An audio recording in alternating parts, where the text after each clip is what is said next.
কর সুবিধা দেওয়ার পরেও স্বর্ণ আমদানি হচ্ছে না। ব্যবসায়ীদের লাভ লোকসানের তথ্য গোপন করার প্রবণতা থেকে বের হতে জুয়েলারি ব্যবসায়ীদের প্রতি আহ্বান জানিয়েছেন জাতীয় রাজস্ব বোর্ডের চেয়ারম্যানের। আগারগাঁও এনবিআর কার্যালয়ে স্বর্ণ ব্যবসায়ীদের সংগঠন বাংলাদেশ জুয়েলার্স অ্যাসোসিয়েশন বাজুসের নেতৃবৃন্দের সাথে আলাপকালে তিনি একথা বলেন। এ সময় সোনা আমদানিতে নীতিমালা সহজ করার দাবি জানান বাজুস সভাপতি এনামুল হক খান। তরিক ইসলামের রিপোর্ট।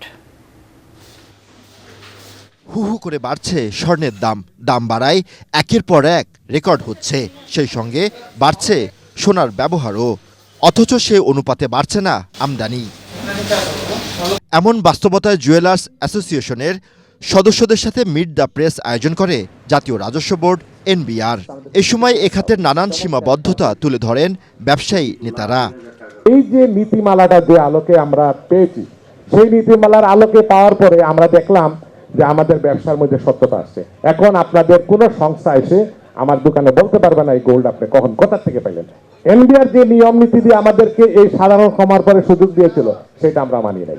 কারণ এখান থেকে আপনারা আর আমাদের সাথে যোগাযোগ করেন নাই।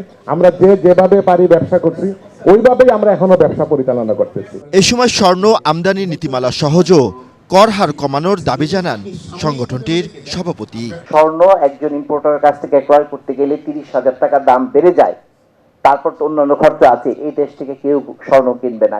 এই দেশ থেকে হাজার হাজার কোটি টাকার ক্রেতা এই দেশ থেকে চলে গেছে। আপনাদের এখানে যারা আছে তারা যদি উদ্যোগ না নেয়, মুসলিম শাড়ির মতো আমাদের এই বাংলাদেশের স্বর্ণ শিল্পী কিন্তু জাদুঘরে চলে যাবে।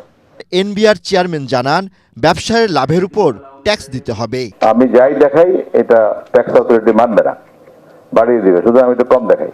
আবার ট্যাক্স অথরিটি মনে করে ট্যাক্সটা সবসময় মিথ্যা ঘোষণা দেয়। দুজনের মধ্যে যে পারস্পরিক অবিশ্বাস, আমরা এখান থেকে বের হতে চাই। আমরা চাইবো যে আপনারা এক্স্যাক্টলি যা ট্রানজাকশন হয় সেটা পুরোপুরি রেকর্ড করেন। আমরা প্রয়োজনে আপনাদের জন্য ডিজিটাল সিস্টেম তৈরি করে দিব।